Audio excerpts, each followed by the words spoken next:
So this bike is used by the police station in Japan. Finally, a Bimota I can afford. Guys, do you like this kind of collaboration? I like it so much. Super light! By the way, this is a Kamui 5. This is the 4th generation, but they call it Kamui 5. 最近何レースやっていますか？もう明後日から世界耐久選手権に出発して、もういよいよ始まりますね。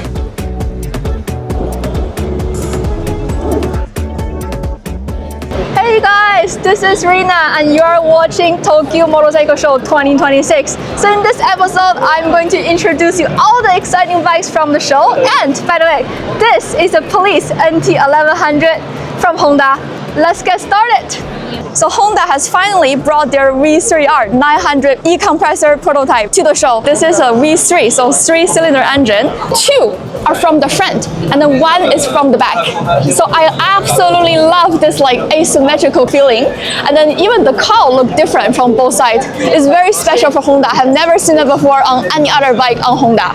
If you look at the bike from the front, it looks very, very aggressive, very big, very powerful. From the right side, there's the air intake, and then from the left, there's the air cooling. Another thing that I've noticed is that Honda is finally using their new Windmark logo, which is very different from the traditional logo that they were using. Like there's no Honda text under the wind. It's pretty special. I'm very excited to see what Honda is going to bring next to the stage. And additionally, I can see that there is also a very special meter on the top. I believe Honda is definitely trying something new with their user experience, and I would love to see it once it comes out. So I am with Kusuda-san, the test rider of this beautiful V3 Honda bike. このバイクはものすごく軽くてですね、で加速が半端なくてですね、とは言えないですけど 900cc なんですけど 1200cc 相当のパフォーマンスで、E コンプレッサーですので自由に馬力をコントロールできます。スポーツバイクと走行をしたければしてもいいし、ゆったり走りたければ火球を切れば 900cc の燃費で環境にも優しいっていう、そうエコなバイクの提案ですね。ですよね。そうですね。ありがとうございます。ありがとうございます。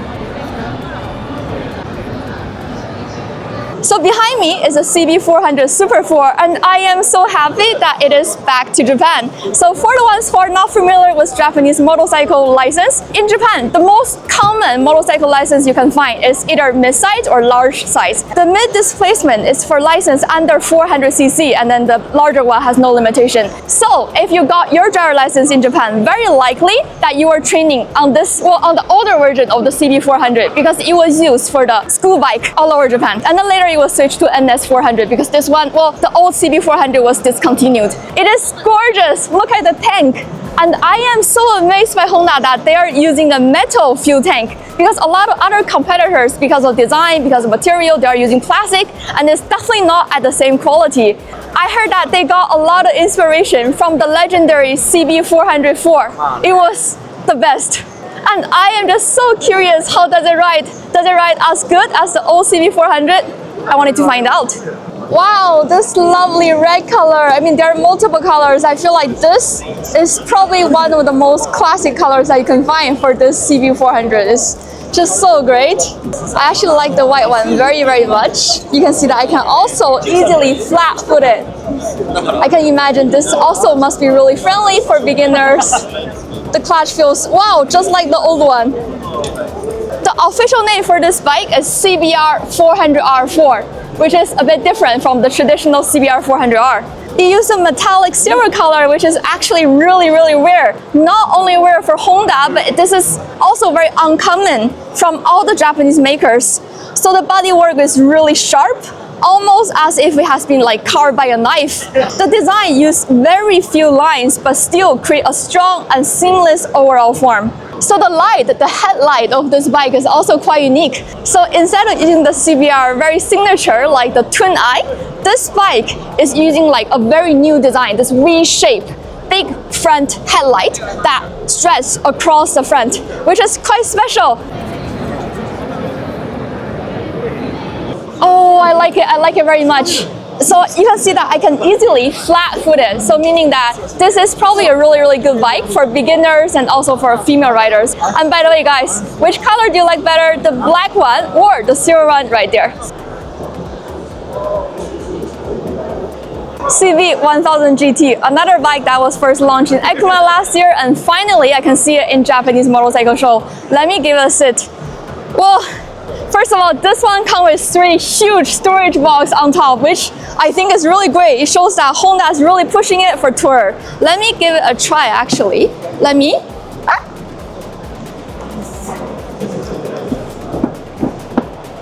Actually, the bike is not too tall. I mean, I can flat foot it easily. The position also really great.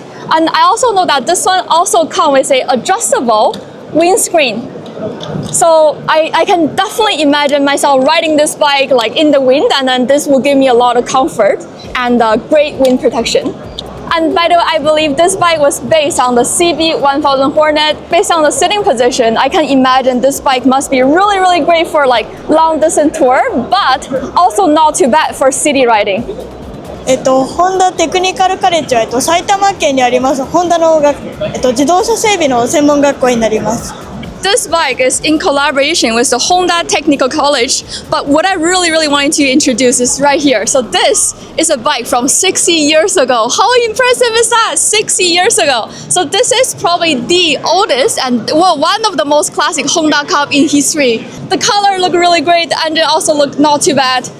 I mean, even after 60 years, I think it is still in a really good condition that people can ride. So how amazing Honda is. And I also got 2 lovely stickers.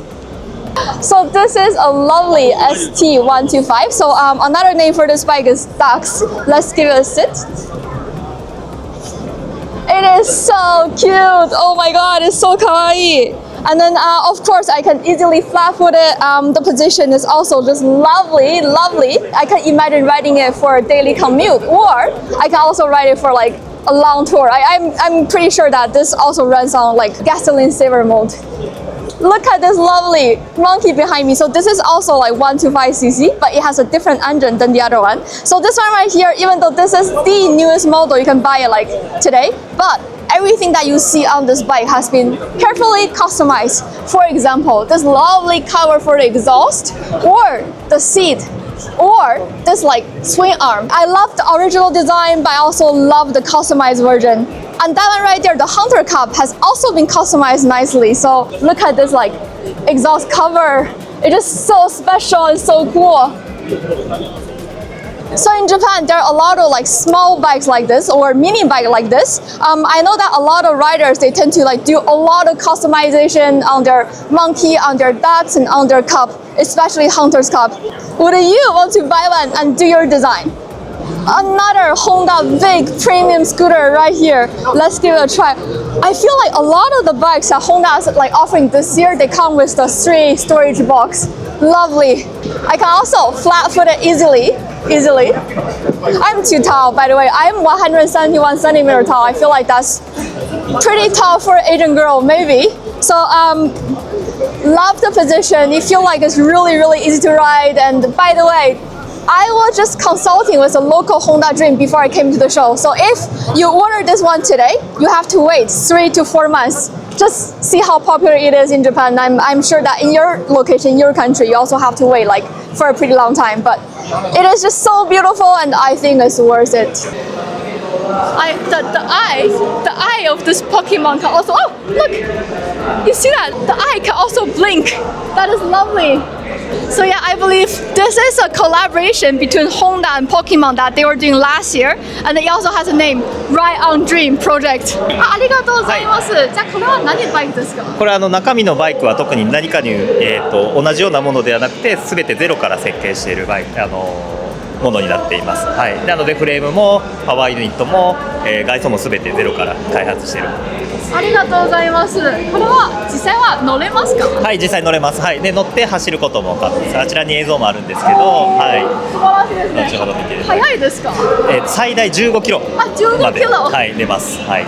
It is just so cute. Who doesn't want to ride a Pokemon?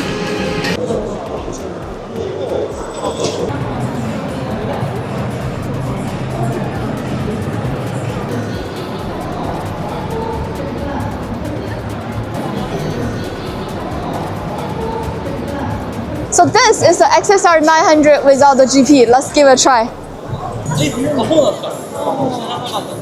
How is it? I like it very much. Oh, by the way, so I feel like I first saw this yellow XSR series last year in the Japan Mobility Show, and I love it so much. I think it's such a bright and lovely color. Oh, this guy is wearing a lovely shirt that goes perfect with this bike. Lovely, lovely. So by the way, in Japan, a lot of people call this the US Intercolor. So originally, I thought this is from the Kenneth Roberts and the YZR 500 that he was riding when he was winning the Grand Prix Motorcycle Racing World Championship.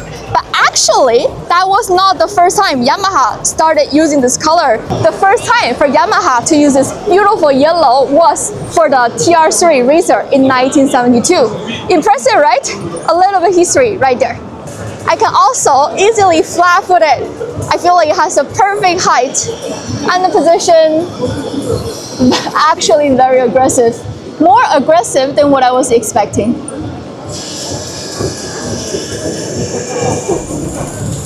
So behind me is the XSR 155. So from the side, it looks like it is a beginner-friendly entry-level bike. However, looking at the color and also the material and the overall style, I feel like this is also a bike any return rider or any like older, more experienced rider could also appreciate. We also come with a beautiful yellow color Align helmet and the Yamaha gear. I wonder how much is it? Oh yeah, I can see the price right here. Oh, actually it's pretty expensive. 7万yen for a helmet and then 4万yen for a jacket. But if someone really like the color, I believe he or she will still buy it. By the way, all the R series this year, like including the R25, R7 and R9, they are in this beautiful Yamaha 70-year anniversary color. So let's start from the smallest R25. Oh, by the way, for the viewers who live outside of Japan, so 250cc is a very magical displacement in Japan. Reason being that if your bike is under 250cc, you do not need to do the vehicle inspection every 3 years or every 2 years. So if you are a bosozoku or if you like to customize your bike a lot, 250cc is like the best. So that's why I guess this bike is very popular in Japan. Yamaha R7, a great circuit bike. If I go to circuit in Japan, this is the bike I'm going to choose. Well, there are multiple reasons. One reason is that it has great control. The position is really aggressive, and I can imagine myself like doing all the crazy cornering, all the crazy like control on this bike easily. It's really smooth.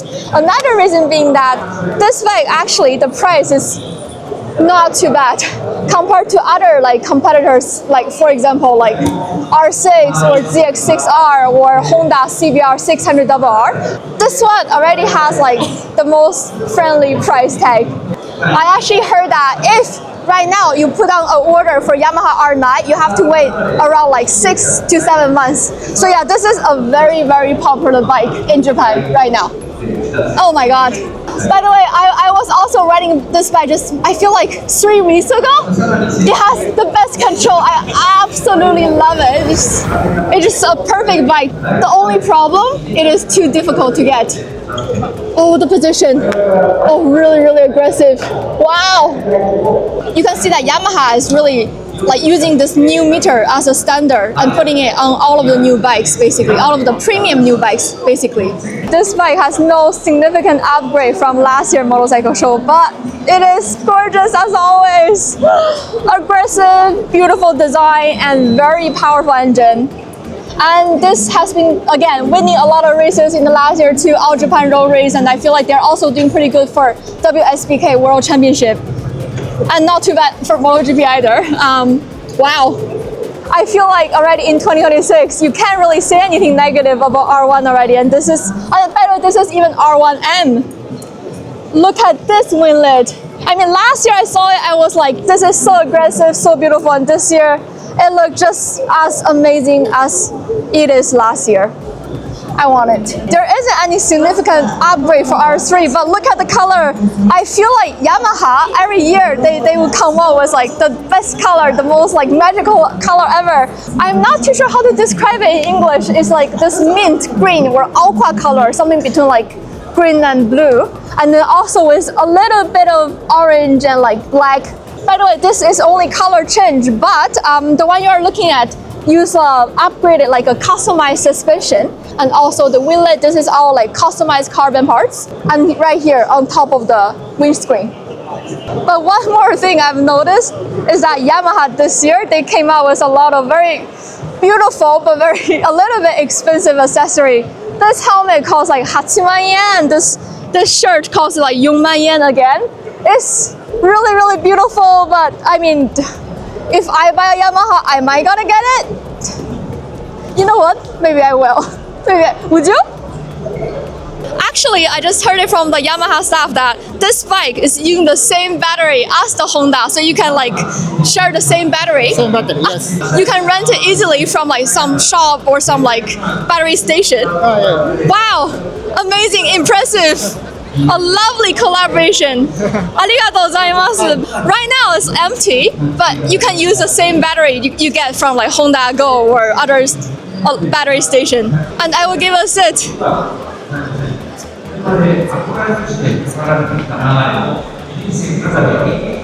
Lovely. Who doesn't love scooter, right? And in 2026, Cygnus, oh my god, I can't really pronounce it. Cygnus X. Cygnus X. Cygnus X came back with a new design. So yeah, they added like LED light. I personally like this design. It definitely looked more aggressive than the older model. Digital meter is also brighter than before. Storage is also bigger than before. It's huge. It's huge. Finally, Yamaha's like giving enough size to put a full face helmet. That's excellent. And then this air cleaner box is also like smaller than before. It's not really a model change. The engine is still the same, but this is just easier to ride and more friendly than before. Last year in the motorcycle show, I didn't get to like introduce all of the T-Max, X-Max and N-Max, but this year I have become very familiar with all of these models. So first of all, it's really premium. It comes with this like adjustable windscreen that is excellent, and at the same time it has a grip warmer, like the hand warmer, also a seat warmer. How amazing is that, right? So I was riding it in winter, and Japan actually has pretty cold winter, so having this like grip warmer and seat warmer is really saving my life. At the same time, the controlling is absolutely fantastic, and I think T-Max is the kind of scooter that once you try it, you'll love it for sure. Asmax, another scooter that I was finally riding this year early in the winter, and I think this could be one of the nicest little scooter that you can find in Japan. This is only 155cc, but then when I was riding it, the fastest speed, the highest speed that I was reaching was 117 km per hour. Very impressive for a 155cc. And additionally, this one also comes with this YE CVT. So this is another really cool technology that Yamaha has launched. There is a button right here. So what does this do is that in situation like overtaking, climbing, or going downhill, this can provide like a stronger feeling of acceleration and a more noticeable engine brake effect. So basically, compared to some other scooter that I have been riding in Japan, this one has the most dynamic power delivery. So one thing that I really like about X-Max is that if you open the seat, there's a space for 2 full-size helmets. This is really impressive for a scooter in Japan actually. And for the X-Max model in Japan, you can also adjust the height of the windscreen. This one also comes with a grip warmer, the hand warmer. And then in some country, this bike also comes with a seat warmer. Well, the seat warmer is not available in Japan. But honestly, Japan is cold in winter, but not that cold, so I understand why they don't put it in Japan. So guys, T-Max, X-Max and N-Max, which one attracts you the most? Do tell me in the comment below. Okay, let's give it a try. I wonder if I can flat.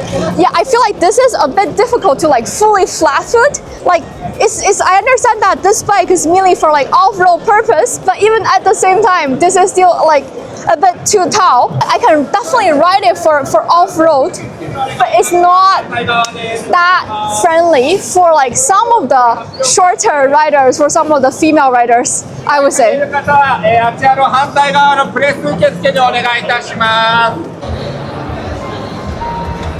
Behind me is the brand new Kawasaki ZX-10R.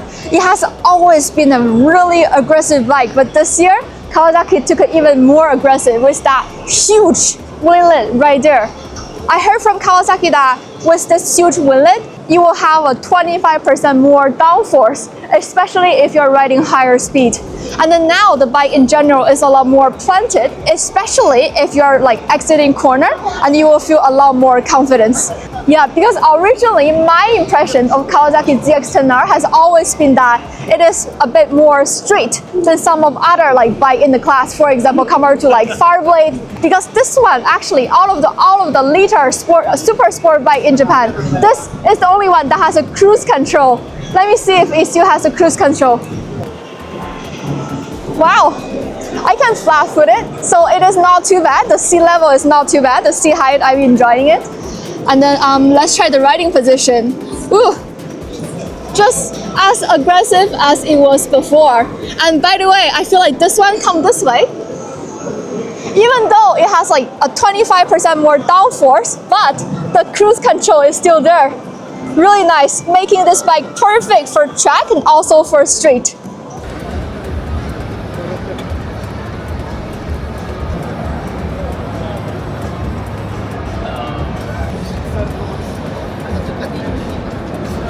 Guys, it's incredible. I just saw a Ninja 500. This is not a Ninja 400, but a 500. I have never ever seen this in Japan. Reason?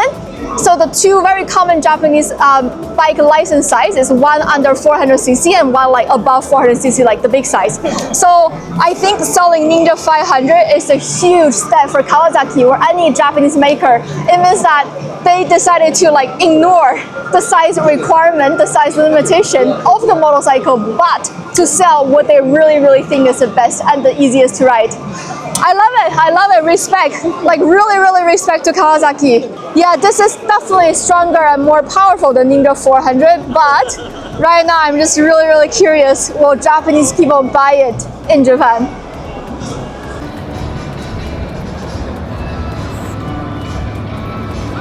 Guys, look what I have found from the Tokyo Motorcycle Show. Finally, a Bimota I can afford. Look at the price. It's only right here. It's only 146,000 yen. This is an incredible price for a Bimota. This is probably the most affordable Bimota ever in the history of Bimota, because usually they're really horribly expensive. So this model right here is based on the Kawasaki ZX4RR, ZX4RR, and then some of the major changes, including this like beautiful, gorgeous like winglet right here, is definitely like Bimota looking very sharp, very sexy. And then another thing is the silencer right there, the silencer on the exhaust from Accra Rolwich. Yes, these two. And of course the design. I've always loved the coloring of Bimota, so like their signature like black, red and white. Yeah, so I feel like this is perfect for someone who loves Bimota like me, who only has a mid-sized Japanese driver license. This is a Bimota Tensi H2 Terra. So this is like based on the H2 model from Kawasaki. This is really sharp. Oh, I love the shape of the windshield. It's lovely. And there are so many like carbon parts on this bike. I feel like anybody will enjoy it. By the way, this is a 700,000 yen bike. So the price is basically 5 times the other one. I can afford, I can't afford, but let's give it a try.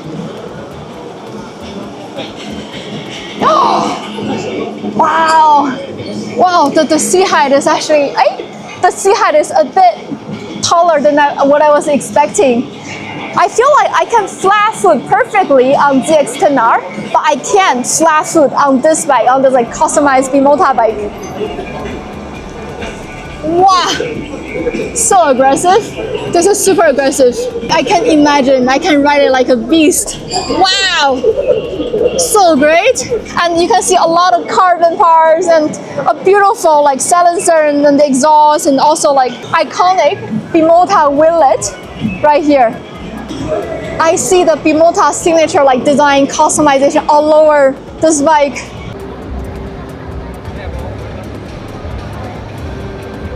Kawasaki Eliminator. So I believe this is the best-selling bike between 250cc and 400cc. This is really popular. I have never tried it myself, but I heard it's really easy to ride. It basically has the same engine as a Ninja 400, but like a lot more classic, and you can use it for like tour.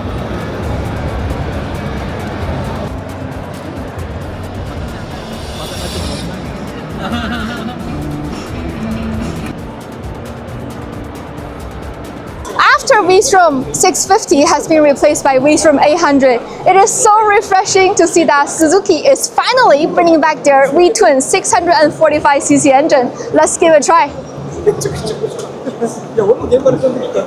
Oh my god, the seat height, really friendly. I love it. You can see that the windscreen can also be like adjusted. I believe there are 3 stages, but this is not electronic, so you have to like manually adjust it according to your needs. I wish it is electric though. I believe Suzuki also prepared accessory like the storage box to put on behind, which is lovely. Yeah, lovely bike, lovely design. So even though the number says 7, it is called 7, but it's only 645cc. But personally, I think 645cc is more than enough for the market in Japan. 250R is in collaboration with Chihaya Remix. And by the way, this is a VTuber, visual YouTuber. This is that VTuber, like riding this bike. Really, the color is really nice. You can see that she has like blue hair, blue highlights. Yeah, I feel like every year Suzuki, they come out with great collaboration with anime character and games, and this is perfect. Now I'm gonna give it a try. Guys, do you like this kind of collaboration? I like it so much. Suzuki SX 250. Again, gorgeous color. Let's give it a try.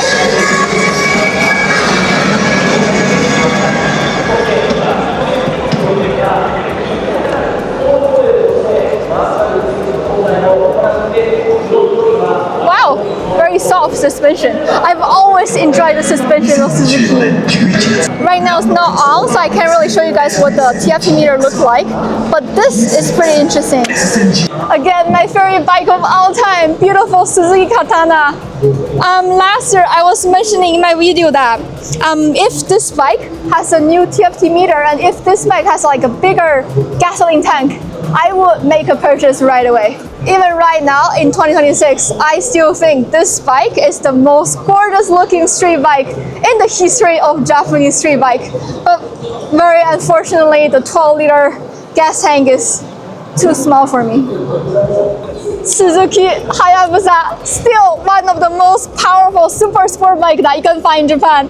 The seat is really comfortable. Like it's a lot more comfortable than any other sport bike that I can imagine from the Japanese makers. But I guess this is like a special type of tourer sport. Lovely. Also, of course, it also comes with cruise control. Yeah, I can ride it in circuit, but I can also ride it to go like Hokkaido or anything. As much as I love it, I also realize that Suzuki doesn't really like regularly update the bike that I love. I think if there is a model change for Hayabusa, it will still be really popular in Japan and also for a lot of the other countries. Yeah, but just my own personal opinion. GSS AT, another really impressive bike, but I already filmed it from the Japan Mobility Show. By the way, it is not about Suzuki. I love Suzuki, but I feel like in this year, like motorcycle show in Japan, there isn't a lot of new bike, a lot of new things coming out from the Japanese makers. Yeah, I guess it is maybe a signature that like the Japanese bike market is shrinking just a little bit. Do you guys agree? So just the same as last year. So this is the DRZ4 SM, and then that one is the DRZ4S. That one has the off-road tire for like off-road and motocross, and this one has the on-road tire. Let's give it a try. Why? Really? Like why do I get the impression that these two bikes are shorter than before? Because I remember vividly that last year when I was trying this bike, it was like really tall. I was like amazed by how tall the seat was. But this year I can almost flat foot it. Almost, just very close to like flat footing this. Or maybe just a wrong impression. Again, I love the yellow color. I feel like if I buy it, I would definitely go for this one. Also, simple meter, but of course, this one shouldn't be too difficult or else, yeah, if you fail, the TF meter will be broken. Suzuki address, love the color. I feel like this year, like this Oppa color, like this like mint tint color is extremely popular. I've seen this color several times. There's also the one from Yamaha. I know Suzuki also has an electric version of this address right there. So that is the E address and this is the traditional gasoline address. This is really cute. I would never imagine, like, this is a lovely place to put a gas tank. And this is the E address. We have also seen it before from the Japan Mobility Show. And this is the battery, I believe. This is the place for charging. There are several trends that I have noticed from this year Tokyo and Osaka Motorcycle Show, and a lot of the makers, they are going electric. It's one of the more obvious trends. You can see that Japanese people, they really love cats. Even the police is a cat, and he's saying "Yosh." This is so cute. Look at it, super cute. Oh, good rider. So I got a pocket for good rider. It is like a police telling me to be a good rider. I appreciate it very much. Arigatou gozaimasu. So this bike is used by the police station in Japan. The police in Japan will use it to enforce traffic violation, basically giving tickets, and also to patrol on the street. Let's give it a try. Oh, wow, it's lighter than I thought. Actually, the seat height is not too bad. Pretty friendly, actually. The riding position is very laku. And by the way, this is an electric scooter, so if you come this way, these buttons are actually for petrol lights right here. Oh, I wish I could turn it off and give it a try. I can't. This is really excited. Would you like to give it a try? Do it in Japan. Arigatou gozaimasu. This is the bike that they were using for the fire department, and it is a Zero. Wow! I know this bike is very ninki, very popular in Japan, and then it's light to ride. I personally think that this is a great selection for fire station in Japan. Also, the patrol light. 高速道路で火災が起きた時にいち早く道路の閉めていくためのバイクに乗ってます。私たちは。この BMW の F900XR。F900XR。なぜ皆さんこのバイク選びましたか？なぜ？前までは CB の400なんですけど、今は作ってない関係で全部 BMW に変わってる感じ。わかりました。なるほど。勉強になりました。ありがとうございます。Behind me, there is a bike that they use for self-defense force, and they are using a Kawasaki KLX. Let's give it a try. Okay, so you can see there's so much diversity in the bike that police are using in Japan. So we can see that Honda and then Yamaha, BMW and Kawasaki. What a lovely diversity. I like it very much. I feel like this you can only enjoy and experience in Japan. So guys, please come to Tokyo Motorcycle Show.